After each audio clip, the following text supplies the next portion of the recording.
بسم الله الرحمن الرحيم. الحمد لله الذي أنزل على عبده الكتاب ولم يجعل له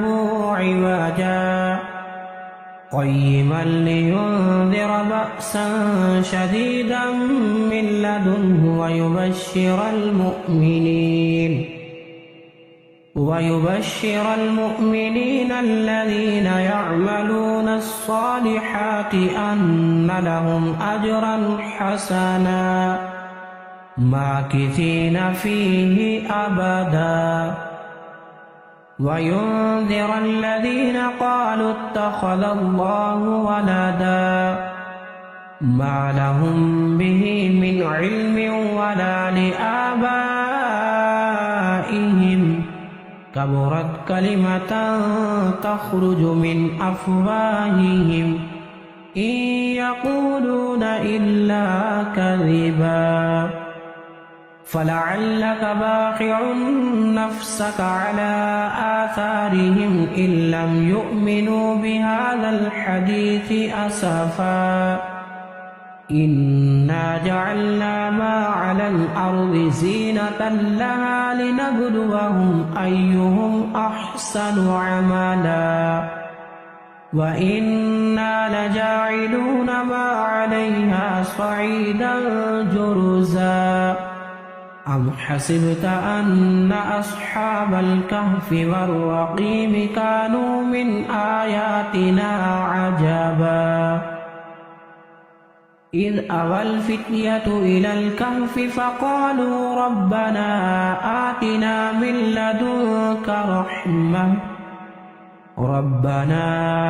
آتنا من لدنك رحمة وهيئ لنا من أمرنا رشدا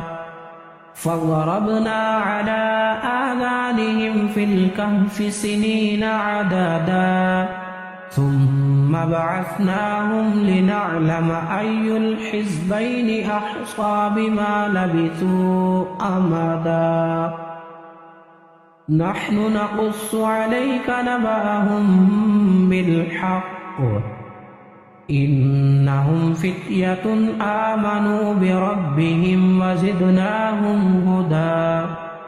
وربطنا على قلوبهم إذ قاموا فقالوا ربنا رب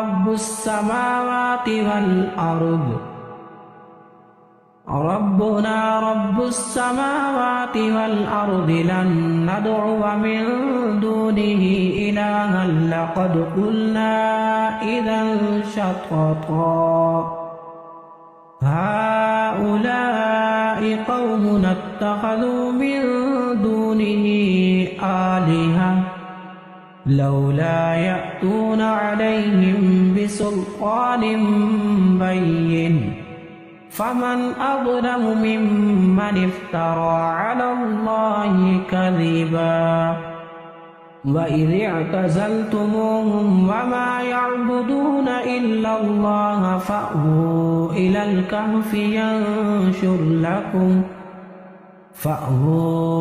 الكهف ينشر لكم ربكم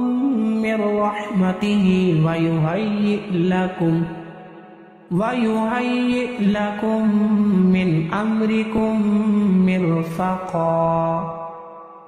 وترى الشمس إذا طلعت تزاور عن كهفهم ذات اليمين وإذا غربت تقرضهم ذات الشمال وهم في فجوة منه ذلك من آيات الله من يهد الله فهو المهتد ومن يضلل فلن تجد له وليا مرشدا وتحسبهم أيقاظا وهم رقود ونقلبهم ذات اليمين وذات الشمال وكلبهم باسط ذراعيه بالوصيد لو اطلعت عليهم لوليت منهم فرارا ولملئت منهم رعبا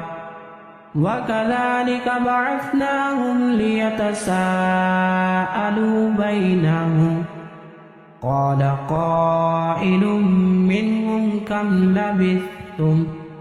قالوا لبثنا يوما أو بعض يوم قالوا ربكم أعلم بما لبثتم فابعثوا أحدكم بورقكم هذه إلى المدينة فلينظر أيها أزكى طعاما فليأتكم برزق منه وليتلطف ولا يشعرن بكم أحدا إنهم إن يظهروا عليكم يرجموكم أو يعيدوكم في ملتهم ولن تفلحوا إذا أبدا وكذلك أعثرنا عليهم ليعلموا أن وعد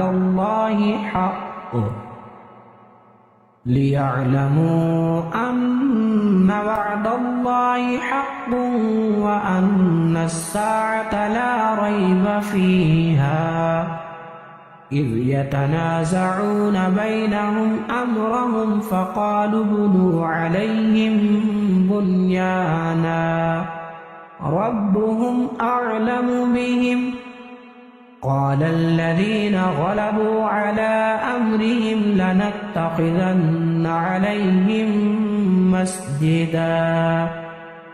سيقولون ثلاثة رابعهم كلبهم ويقولون خمسة سادسهم كلبهم رجما بالغيب ويقولون سبعة وثامنهم كلبهم قل ربي أعلم بعدتهم ما يعلمهم إلا قليل فلا تمار فيهم إلا مراء ظاهرا ولا تستفت فيهم منهم أحدا ولا تقولن لشيء إني فاعل ذلك غدا إلا أن يشاء الله واذكر ربك إذا نسيت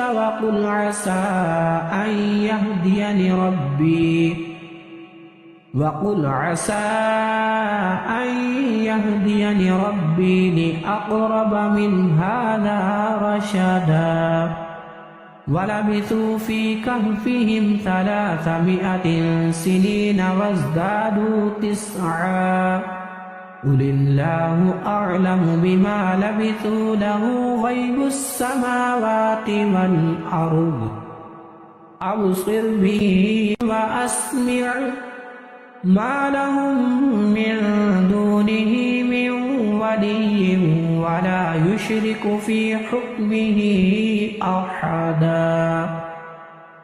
واتل ما أوحي إليك من كتاب ربك لا مبدل لكلماته ولن تجد من دونه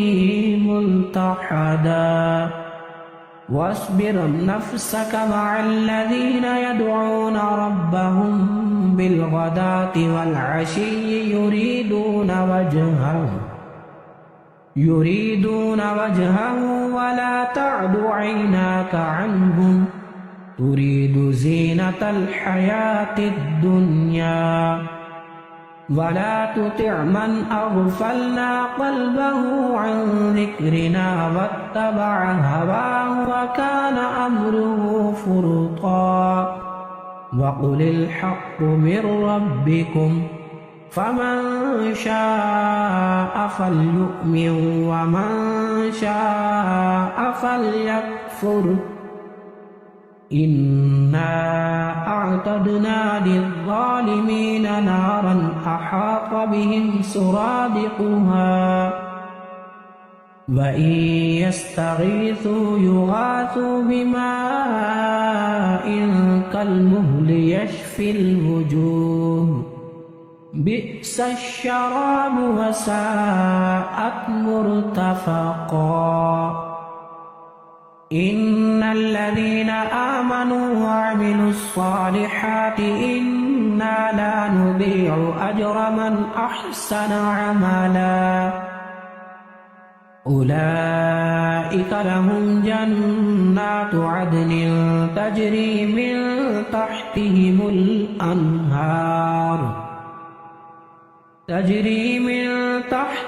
الأنهار يحلون فيها من أساور من ذهب ويلبسون ثيابا خضرا من سندس واستبرق متكئين فيها على الأرائك نعم الثواب وحسنت مرتفقا واضرب لهم مثلا الرجلين جعلنا لأحدهما جنتين من أعناب وحففناهما بنخل وجعلنا بينهما زرعا كلتا الجنتين آتت أكلها ولم تظلم منه شيئا وفجرنا خلالهما نهرا وكان له ثمر فقال لصاحبه وهو يحاوره أنا أكثر منك مالا وأعز نفرا ودخل جنته وهو ظالم لنفسه قال ما أظن أن تبيد هذه أبدا وما أظن الساعة قائمة ولئن رددت إلى ربي لأجدن خيرا منها منقلبا قال له صاحبه وهو يحاوره أكفرت بالذي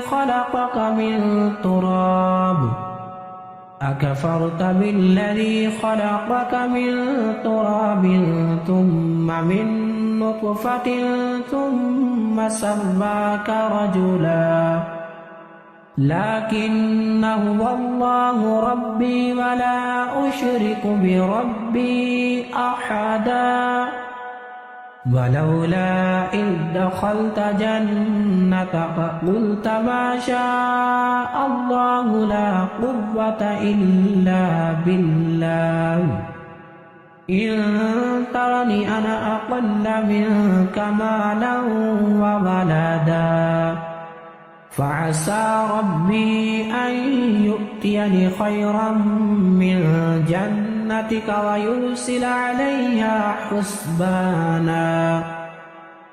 ويرسل عليها حسبانا من السماء فتصبح صعيدا زلقا أو يصبح ماؤها غورا فلن تستطيع له طلبا وأحيط بثمره فأصبح يقلب كفيه على ما أنفق فيها وهي خاوية على عروشها ويقول يا ليتني لم أشرك بربي أحدا ولم تكن له فئة ينصرونه من دون الله وما كان منتصرا هنالك الولاية لله الحق هو خير ثوابا وخير عقبا عقبا واضرب لهم مثل الحياة الدنيا كماء أنزلناه من السماء فاختلط به نبات الأرض فأصبح هشيما تذروه الرياح وكان الله على كل شيء مقتدرا. المال والبنون زينة الحياة الدنيا والباقيات الصالحات خير عند ربك ثوابا وخير أملا. ويوم نسير الجبال وترى الأرض بارزة وحشرناهم فلم نغادر منهم أحدا وعرضوا على ربك صفا لقد جئتمونا كما خلقناكم أول مرة بل زعمتم أن لن نجعل لكم موعدا. ووضع الكتاب فترى المجرمين مشفقين مما فيه ويقولون يا ويلتنا ما لهذا الكتاب لا يغادر صغيرة ولا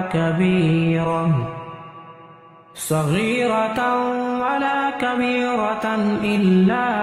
أحصاها ووجدوا ما عملوا حاضرا ولا يظلم ربك أحدا. وإذ قلنا للملائكة اسجدوا لآدم فسجدوا إلا إبليس كان من الجن ففسق عن أمر ربه أفتتخذونه وذريته أولياء من دوني وهم لكم عدو بئس للظالمين بدلا. ما أشهدتم خلق السماوات والأرض ولا خلق أنفسهم وما كنت متخذ المضلين عضدا. ويوم يقول نادوا شركائي الذين زعمتم فدعوهم فلم يستجيبوا لهم وجعلنا بينهم موبقا. ورأى المجرمون النار فظنوا أنهم مواقعوها ولم يجدوا عنها مصرفا. ولقد صرفنا في هذا القرآن للناس من كل مثل وكان الإنسان أكثر شيء جدلا. وما منع الناس أن يؤمنوا إذ جاءهم الهدى ويستغفروا ربهم إلا أن تأتيهم سنة الأولين أو يأتيهم العذاب قبلا. وما نرسل المرسلين إلا مبشرين ومنذرين ويجادل الذين كفروا بالباطل ليدحضوا به الحق واتخذوا آياتي وما أنذروا هزوا. ومن أظلم ممن ذكر بآيات ربه فأعرض عنها ونسي ما قدمت يداه إنا جعلنا على قلوبهم أكنة أن يفقهوا وفي آذانهم وقرا وإن تدعوهم إلى الهدى فلن يهتدوا إذا أبدا وربك الغفور ذو الرحمة لو يؤاخذهم بما كسبوا لعجل لهم العذاب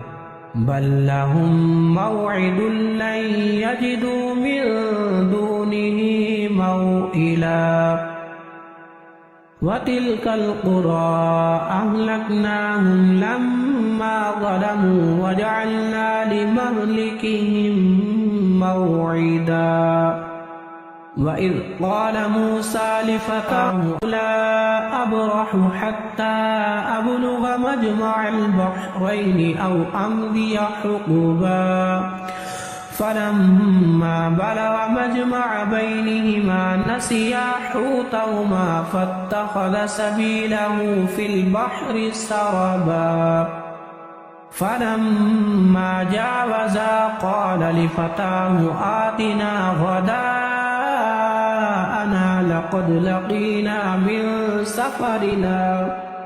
لقد لقينا من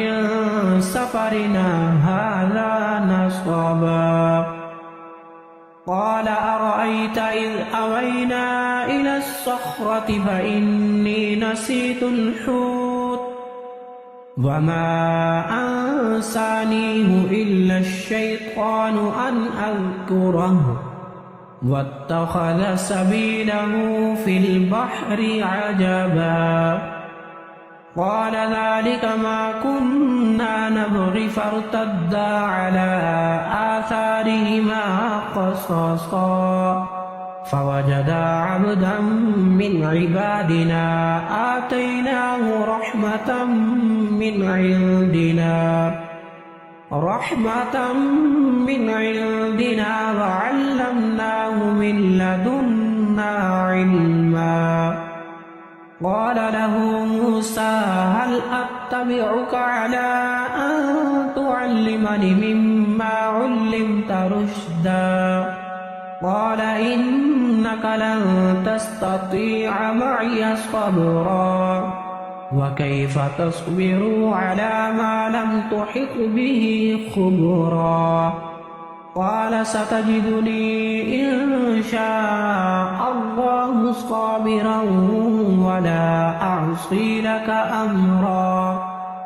قال فإن اتبعتني فلا تسألني عن شيء حتى أحدث لك منه ذكرا فانطلقا حتى إذا ركبا في السفينة خرقها قال أخرقتها لتغرق أهلها لقد جئت شيئا إمرا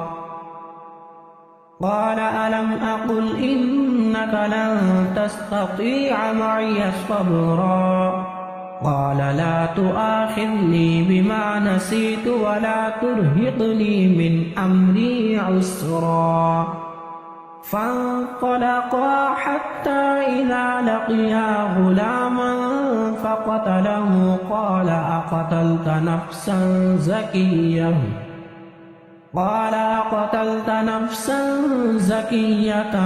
بغير نفس لقد جئت شيئا نكرا قال ألم أقل لك إنك لن تستطيع معي صبرا قال إن سألتك عن شيء بعدها فلا تصاحبني قد بلغت من لدني عذرا فانطلقا حتى إذا أتيا أهل قرية استطعما أهلها فأبوا أن يضيفوهما فوجدا فيها جدارا يريد أن ينقض فأقامه قال لو شئت لاتخذت عليه أجرا قال هذا فراق بيني وبينك سأنبئك بتأويل ما لم تستطع عليه صبرا أما السفينة فكانت لمساكين يعملون في البحر فأردت أن أعيبها وكان وراءهم ملك يأخذ كل سفينة غصبا. وأما الغلام فكان أبواه مؤمنين فخشينا أن يرهقهما طغيانا وكفرا فأردنا أن يبدلهما ربهما خيرا منه زكاة وأقرب رحما. وأما الجدار فكان لغلامين يتيمين في المدينة وكان تحته كنز لهما وكان أبوهما صالحا فأراد ربك أن يبلغا أشدهما ويستخرجا كنزهما رحمة من ربك وما فعلته عن أمري ذلك تأويل ما لم تستطع عليه صبرا. ويسألونك عن ذي القرنين قل سأتلو عليكم منه ذكرا. إنا مكنا له في الأرض وآتيناه من كل شيء سببا فأتبع سببا حتى إذا بلغ مغرب الشمس وجدها تغرب في عين حمئة ووجد عندها قوما قلنا يا ذا القرنين إما أن تعذب وإما أن تتخذ فيهم حسنا. قال أما من ظلم فسوف نعذبه ثم يرد إلى ربه فيعذبه عذابا نكرا. وأما من آمن وعمل صالحا فله جزاء الحسنى وسنقول له من أمرنا يسرا. ثم أتبع سببا حتى إذا بلغ مطلع الشمس وجدها تطلع على قوم لم نجعل لهم من دونها سترا. كذلك وقد أحطنا بما لديه خبرا. ثم أتبع سببا حتى إذا بلغ بين السدين وجد من دونهما قوما لا يكادون يفقهون قولا. قالوا يا ذا القرنين إن يأجوج ومأجوج مفسدون في الأرض فهل نجعل لك خرجا على أن تجعل بيننا وبينهم سدا. قال ما مكني فيه ربي خير فأعينوني بقوة أجعل بينكم وبينهم ردما. آتوني زبر الحديد حتى إذا ساوى بين الصدفين قال انفخوا حتى إذا جعله نارا قال آتوني أفرغ عليه قطرا. فما استطاعوا أن يظهروا وما استطاعوا له نقبا. قال هذا رحمة من ربي فإذا جاء وعد ربي جعله دكا وكان وعد ربي حقا. وتركنا بعضهم يومئذ يموج في بعض ونفخ في الصور فجمعناهم جمعا وعرضنا جهنم يومئذ للكافرين عرضا. الذين كانت أعينهم في غطاء عن ذكري وكانوا لا يستطيعون السمع أفحسب الذين كفروا أن يتخذوا عبادي من دوني أولياء إنا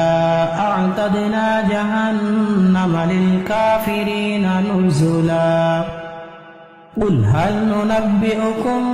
بالأخسرين أعمالا الذين ضل سعيهم في الحياة الدنيا وهم يحسبون أنهم يحسنون صنعا أولئك الذين كفروا بآيات ربهم ولقائه فحبطت أعمالهم فلا نقيم لهم يوم القيامة وزنا ذلك جزاؤهم جهنم بما كفروا واتخذوا آياتي ورسلي هزوا إن الذين آمنوا وعملوا الصالحات كانت لهم جنات الفردوس نزلا خالدين فيها لا يبغون عنها حولا قل لو كان البحر مدادا لكلمات ربي لنفد البحر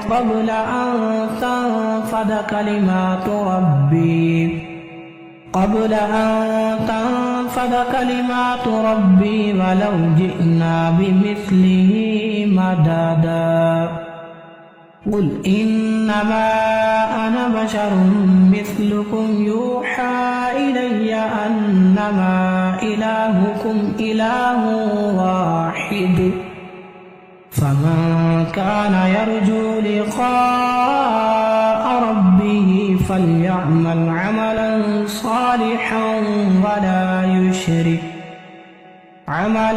صالحا ولا يشرك بعبادة ربه أحدا.